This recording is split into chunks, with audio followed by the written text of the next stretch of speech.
네, 배준영 의원입니다. 정성호 법무부 장관님, 예, 이번 대장동 사건 재판 관련해서 성공한 수사, 성공한 재판이라고 하셨습니다. 무슨 예. 의미입니까? 예, 이 사건이 문제가 돼갖고 저희 법무부 출근할 때 여러 기자들이 사건에 관해서 물어봐갖고요. 성공한 수사라고 하는 것은 수사나 기소의 목적이 최종적으로는 범죄 피고인에게 중형을 선고받게 하는 거 아니겠습니까? 그래서 두 명의 피고인에 관련해서는 구형된 형보다 더 나았습니다. 구형량이라고 하는 게 수사 검사들이 봤을 때 이 정도 최고로 이 정도를 선고해달라는 요구사항입니다. 그리고 나머지 피고인들도 절반 이상의 구형보다 절반 이상의 선고를 받았기 때문에 수사에 있어서는 뭐 성공한 거고 또 공소유지도 최선을 다했기 때문에 성공한 공소유지다 이렇게 표현했던 겁니다. 민주당에서는 이번 사건 수사가 잘못돼서 국정조사 특검을 해야 된다고 하는데 그것에 대해서는 좀 결을 달리하시는 것 같습니다. 뭐 그렇지는 않습니다. 그리고 이 1심 판결은 7,800억 중에 400억 정도만 환수해야 한다고 판시했는데 이것도 성공적으로 보시는 것 같다는 말씀을 드립니다. 노만석 대행이 용산과 법무부의 관계를 고려해서 항소 포기 결정을 했다고 했는데 나도 힘들다고 하셨습니다. 장관님은 9월 30일 날 국무회의에선 제가 항소 상고를 제안하고 있고 주요 사건 관련해선 지휘하고 있다고 했고 제가 재심 사건 관련 항소 포기를 시키거나 진행 중인 사건에 대해서도 취하시키는 중이라고 말씀하셨습니다. 제가 매일 사건을 체크하고 있다, 매일 구두 지시하고 있다고 하셨습니다. 그런데 11월 10일 날 기자들 앞에서는 구체적 사건 이래라 저래라 지시하지 않는다는 것이 원칙이라고 하셨습니다. 단도직입적으로 제가 묻겠는데요. 법무부 차관에게 대장동 1심 사건 관련해서 어떤 지시를 하셨습니까? 저는 이 대장동 사건과 관련해서는 제가 공짜 3번 정도 얘기를 했습니다. 처음 이게 10월 30일 날 선고가 있었고요. 월요일 날, 주말이어갖고 월요일 날 아침에 매일 아침마다 사건 보고가 옵니다. 사건의 보고를 받고 이 사건 갖고 뭐 중하게 선고됐거나 잘 됐군 뭐 이런 정도 했었습니다. 그리고 특별한 관심을 갖지 않았고 이게 언론에서 여러 얘기가 나오니까 제가 한 2, 3일 정도 후에 판결문을 대충 훑어봤었습니다. 그리고 목요일 날 11월 6일인데 그때 국회에서 예결위 종합질의가 있었습니다. 그래서 국회에 와 있는데 예결이 끝나고 나서 대검에서 항소할 필요성이 있다 이런 의견이 있다는 얘기를 들어오고서 이게 뭐 중형 선고됐는데 신중히 판단을 필요치 않겠냐 이런 정도 얘기를 하고 끝나갖고 뭐 저희들은 다시 돌아갔고요. 그 다음 날 11월 7일 날 마찬가지입니다. 저녁에 예결위가 저녁 식사를 해서 잠시 휴정했을 때 약간 구두복을 이게 검찰에서 항소할 것 같다라는 보고를 받았고요. 그 이후에 실제로 이거는 뭐 보고라기보다도 식사 시간에 좀 얘기를 들은 거였고 그날 저녁에 예결위가 끝난 이후에 최종적으로 항소하지 않았다라는 보고를 받았습니다. 동문서답 하시는 것 같습니다. 법무부 차관이 검찰총장 대행에게 장관이 지휘권을 행사할 수도 있으니까 항소를 알아서 포기하라고 했다고 한다. 이렇게 법무부 차관에게 지시하셨습니까? 뭐 그런 사실 없습니다. 네. 대장동 사건 항소 포기 관련해서 신중한 결정하라고 3차례 보고받은 자리에서 이야기하셨는데 만약에 장관님이 대통령한테 특정 사안에 대해서 이렇게 합시다라고 3번 보고했는데 대통령이 모두 신중하게 결정하라고 하면은 보고한 대로 집행하시겠습니까, 장관님? 제가 뭐 신중하라기 하면 처음에는 그냥 단순하게 사건 보고만 받았습니다. 두 번째도 뭐 거의 두 번째, 세 번째는 신중한 결정을 하라고 말씀을 하신 게 다 언론에 나와 있습니다. 제가 네네. 계속 진행하겠습니다. 신중한 결정이라는 게 국회에서는 어떻게 쓰이는지 잘 아시죠? 뭐 아니라는 얘기입니다. 어쨌든 뭐 동의 아니면은 받아들이는 신중한 분의 검토라는 거는 하지 의지가 말라는 있는 것 얘기고요. 같습니다. 이재명 대통령도 저렇게 말씀하셨습니다. 긍정적으로 검토해 보겠다. 밑에 보시죠. 안 됩니다라는 뜻입니다. 2번이나 그렇게 말씀하신 겁니다. 그래서 사실상 지휘권을 행사하셨는데 검찰총장에게만 특정 사건을 서면으로 하게 돼 있는 법과 정면 배치됩니다. 위법한 거 아닙니까? 이게 제가 지휘를 하려고 했다고 하면 서면으로 했을 겁니다. 만약 일선청에서도 서면으로 안 하셨죠? 일선청에서 그거 위법입니다. 이걸 지휘로 받아들였다고 하면 서면으로 지휘할 걸 요구했을 겁니다. 뭐 그런 자, 대검찰청 비공개 예규에도 따라서 항소하셨어야 되는데 물론 형량이 넘는 사람도 있지만 못 미치는 사람도 있기 때문에 항소하셨어야 됩니다. 다시 묻겠습니다. 왜 대장동 사건 항소에 반대하셨습니까? 저는 뭐 반대한 건 없습니다. 반대하지 않으셨습니까? 최종적으로는 사실상 반대하셨습니다. 이거 뭐 사실상 하고 법적인 하고는 다르지 않습니까? 네. 네. 그리고 PPT를 보시면은 보시는 바와 같이 대통령은 대장동 사건의 정점에 있는 피의자이며 법무부 장관을 지휘할 수 있는 인사권자입니다. 이번 1심 판결에서 400번 넘게 언급되었고요. 이번 항소 포기의 최대 수혜자가 사실상 누구라는 것은 국민들이 압니다. 대통령에 대한 재판은 지금 멈춰 있습니다. 1심 결과대로 특정경제가중처벌법과 이해충돌방지법이 벗어난다면은 업무상 배임만 남고, 업무상 배임도 민주당이 지금 법을 없앤다고 하지 않습니까? 그럼 대통령 완전히 무죄가 됩니다. 이게 최대 수혜가 아니면은 누가 최대 수혜자라고 말씀하십니까? 일방적 주장 같습니다. 판결문을 그리고 제가 한번 이재명 물어보겠습니다. 대통령에 관련돼 있다는 이 사안을 내용은 없습니다. 그러니까 이 사안을 대통령 또는 대통령실 직원과 직접 또는 간접적으로 논의한 적 있습니까? 저는 뭐 사건과 관련해서 대통령실과 제가 논의하지 자체를 않습니다. 저는요. 다시 한번 묻겠습니다. 간접적이라고 제가 말씀드린 거는 법무부 간부와 대통령실 직원과의 만남 또는 전화도 포함됩니다. 다시 묻겠습니다. 이런 적 있습니까? 그런 관련 보고 받으신 적 있습니까? 그건 뭐 제가 그런 말은 전혀 보고받은 바도 없습니까? 보고받은 바가 책임지실 수 없습니다. 있으세요? 네, 그렇습니다. 제가 보고받은 바 없습니다. 네. 대통령실 민정수석실 비서관 4명 중에 3명이 이재명 대통령 변호하시던 분입니다. 그중에 한 명은 대장동 사건을 담당하는 변호사였어요. 민정수석실까지 보고됐다는데 대통령께 보고가 안 됐다고 생각하십니까? 아니 이 사건의 결과에 대해서 대통령실에 어쨌든 뭐 항소했다 안 했다 그 보고 여부는 뭐 제가 알 수가 관여하지는 없습니다. 않습니다.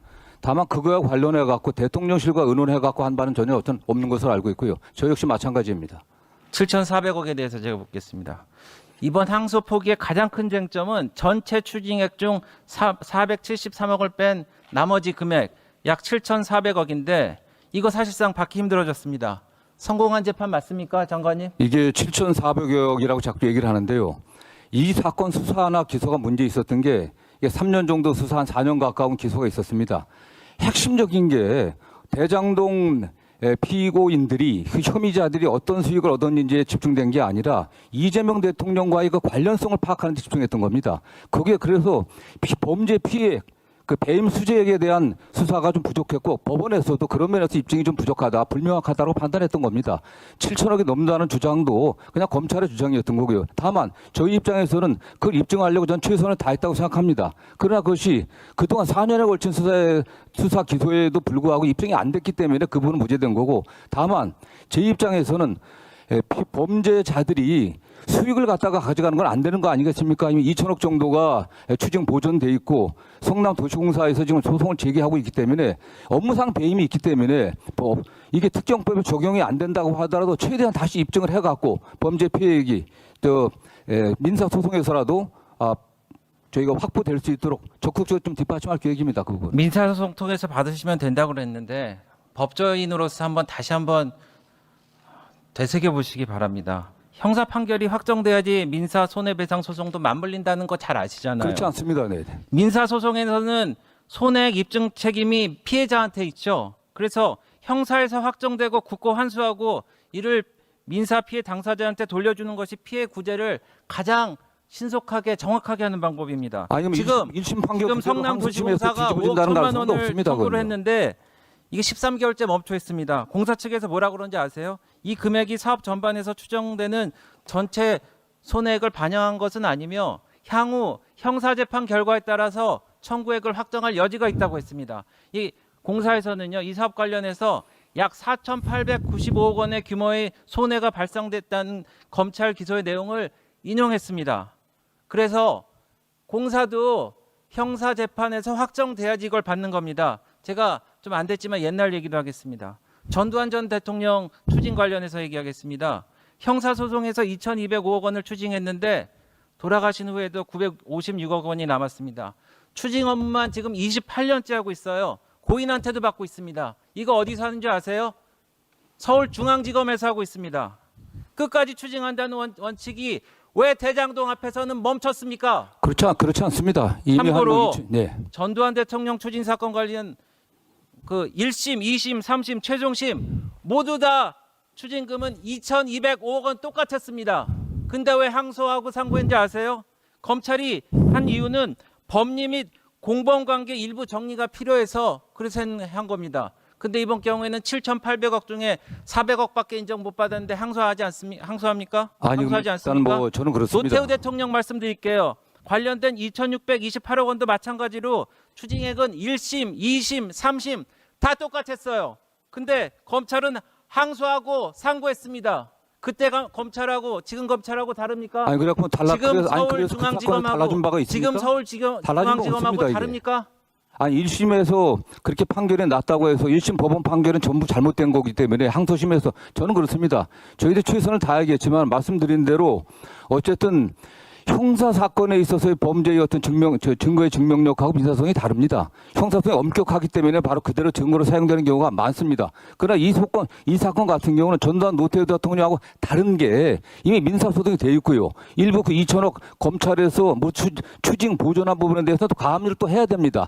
다른 부분에 관련해서 거기에 차질이 없게 저희들도 항소심에서 더 엄밀하게 사실은 입증하도록 저희들 최선을 다하겠습니다. 왜 이재명 정부가 하룻밤에 우리 국고 7,400억을 날렸는지 우리 국민들은 궁금하게 생각할 겁니다. 자, 이재명 정부가 심판결이 지금 전면적으로 잘못된다는 전제로 말씀하시는데 그렇지는 않습니다, 이게. 네, 잠깐만요. 장관님, 이재명 정부가 지금 국유재산 헐값 관련해서 매각을 다시 되돌리려고 하고 있습니다. 그리고 증세를 하려고 노력하고 계시고 세금도 이렇게 확보한다고 몇백 명씩 뽑아갖고 수백억 원 되는 세금 환수 특별 뭐 기동대인가요? 뭐 이런 것도 만들어갖고 세금을 더 확보하려고 하고 있고 혈세도 지금 짜내고 있습니다. 그런데 7,400억을 하룻밤에 그렇게 안 받겠다고 날리는 게 이재명 정부가 할 일이냔 말입니다. 아니 법원 판결에 의한 겁니다. 그리고 말씀드린 것처럼 그 무죄 부분 관련해서 저희들이 입증이 부족한 부분이 있다고 하면 특히 그 범죄 그 수익에 관련해서 부족한 부분들은 더 적극적으로 공소 유지를 해야 됩니다. 왜 무죄가 났는지 저희들이 밝혀왔고요. 그거는 무죄 여부와 관계 없습니다. 성남도시공사에서 범죄 수익 환수에 차질이 없게 최선을 다해서 저희들이 형사소송에서도 자료를 제출하도록 하겠습니다. 다시 묻겠습니다. 473억보다 더 받을 수 있습니까? 항소심에서? 항소심에서 몰수 추징은 이게 필요적인 몰수 추징 부분이 아닙니다. 피해자가 있기 때문에 제가 여쭤본 물론 것만 대답해 부패재산법에 주세요. 의해서 2심, 3심을 통해 갖고 그렇지 않습니다. 473억보다 더 받으실 수 있으세요, 없으세요? 없죠? 아니 몰수 추징 선고가 더 나아질 수는 없겠지만 말씀드린 대로 가장 중요한 게 그건 범죄 수익의 환수입니다. 그거는 어쨌든 민사 소송에서 저희들이 될 수 있게 최선을 다할 것이고요. 여기서 판결이 어떻게 나든 간에 관계없이 이미 피고인들이 중형 선고 받았고 그런 측면에서 저는 일선정에서 판단했다고 보고 있습니다. 네. 장관님, 이 결정에 관련된 모든 사람들에게는 국고 손실에 따른 배임죄로 법적인 책임을 물어야 될 거라는 게 국민적인 판단이고 이번 여론조사라든지 심지어는 한겨레 신문 사설에도 항소 포기가 잘못됐다는 거를 이렇게 이론을 펼쳤다는 걸 제가 말씀을 드립니다. 장관님, 범죄자의 불법 수익 이 7,400원을 이재명 정부가 짬짬이해서 범죄자들에게 안겨줬다는 비난이 빗발치고 있습니다. 대장동 사업 당시 헐값에 땅을 수용당하고 집에서 내몰린 많은 사람들 보기가 부끄럽지도 않는가 이런 얘기가 팽배하고 있어요. 중앙지검장이 사퇴했습니다. 이제 검찰총장 직무대행도 사퇴 압력을 받고 있어요. 이재명 정부에서 임명된 검사장급 이상 대부분이 검찰총장 직무대행에게 사퇴를 촉구하거나 잘못됨을 질타하고 있습니다. 얼마 전에 민주당의 김병기 원내대표가 이 검사들에 대해서 말씀하셨습니다. 한 줌도 안 되는 친윤 정치 검사들의 구태타적인 항명이라고 했는데 장관님 동의하십니까? 저는 이런 그 개별 사건의 항소 여부에 관련해 갖고 검사장들이 집단적으로 의사표시를 하는 것은 매우 바람직하지 않다고 보고 있습니다.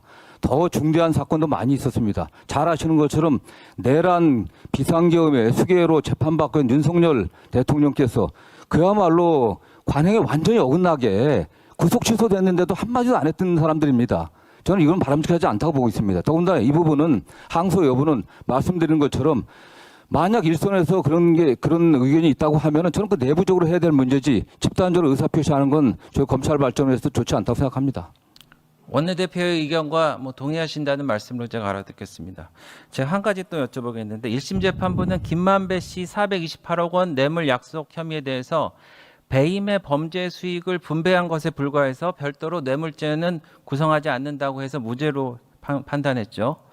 근데 업자와 공무원이 결탁해서 벌어들인 범죄 수익을 나눠 갔는데도 뇌물이 아니라는 이 판결에 대해서 검찰이 왜 안 다툽니까? 다투지 않는다면은 향후 공무원들의 부패 행위에 면죄부를 주는 법리가 되지 않을까요? 예를 들어서 공무원하고 이 업자가 있는데 뇌물로 주고받으면은 이 처벌을 받는데 너무 친해서 너무 경제 공동체가 돼서 수익을 분배한다고 해갖고 이게 공동체니까 뇌물이 성립 안 된다는 이게 항소를 안 하셔갖고 법리로 굳어지고 판례로 굳어지고 그러면은 앞으로 어떻게 할 겁니까?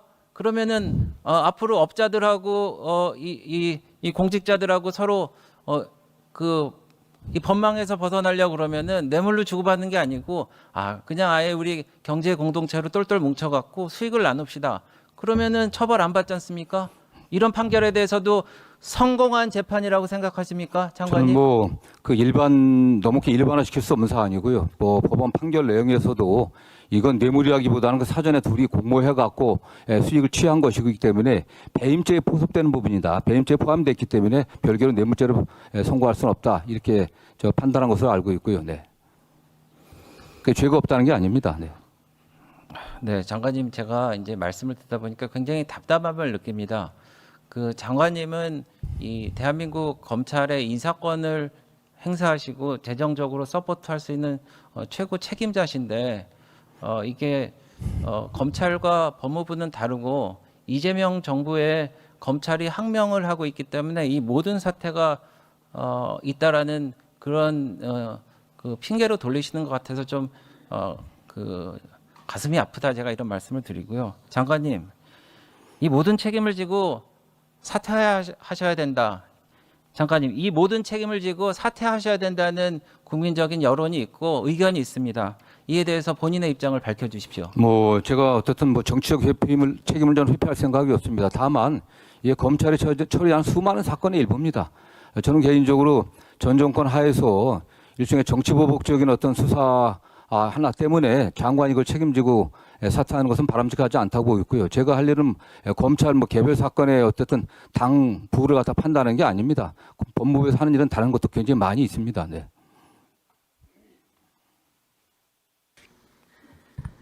네, 수고하셨습니다. 다음은 존경하는 더불어민주당 광주